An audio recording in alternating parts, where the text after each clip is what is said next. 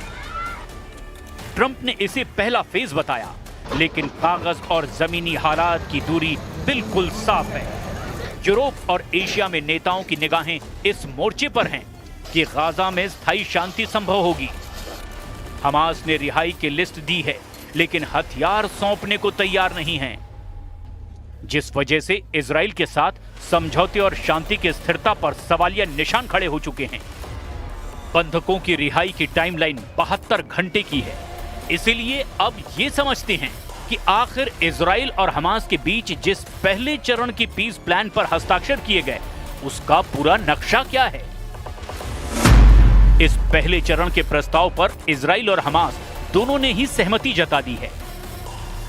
इसके तहत अगले 72 घंटे में हमास इजराइल के सभी 20 जीवित बंधकों को रिहा किया जाएगा, जिसके बदले में इजराइल भी करीब 2000 फिलिस्तीनी कैदियों को आजाद करेगा। President Trump, thank you very much. אנחנו מודים לו. הילדים שלנו לא חוזרים הביתה בלעדיו. התרגשות גדולה מאוד. למרות שעדיין זה רק נייר, וזה רק חתימות, וזה עוד לא משהו מוחשי. אני רוצה לראות אותו, להרגיש אותו, לגעת בו, ואז אני אדע שזה אמיתי, כי הכל יכול להשתנות. इतना ही नहीं, इस प्लान में तुरंत गोलीबारी कम करना और मानवीय रास्ते खोलना भी शामिल है। इस दौरान कतर, अमेरिका और संयुक्त राष्ट्र देखेंगे कि जो वायदे हुए हैं वो पूरे हो रहे हैं या नहीं। उधर भारत की भी नजरें लगातार गाजा पर बनी हुई हैं। पीएम मोदी ने पहले चरण के पीस प्लान पर अपनी खुशी जाहिर की है और इस प्लान का स्वागत किया है। पीएम ने सोशल मीडिया पर लिखा, हम राष्ट्रपति ट्रंप की शांति योजना के पहले चरण पर हुए समझौते का स्वागत करते हैं। ये प्रधानमंत्री नेतन्याहू के मजबूत नेतृत्व का भी प्रतीक है। हमें उम्मीद है कि बंधकों की रिहाई और गाजा के लोगों को दी जा रही मानवीय सहायता उन्हें राहत देगी और स्थायी शांति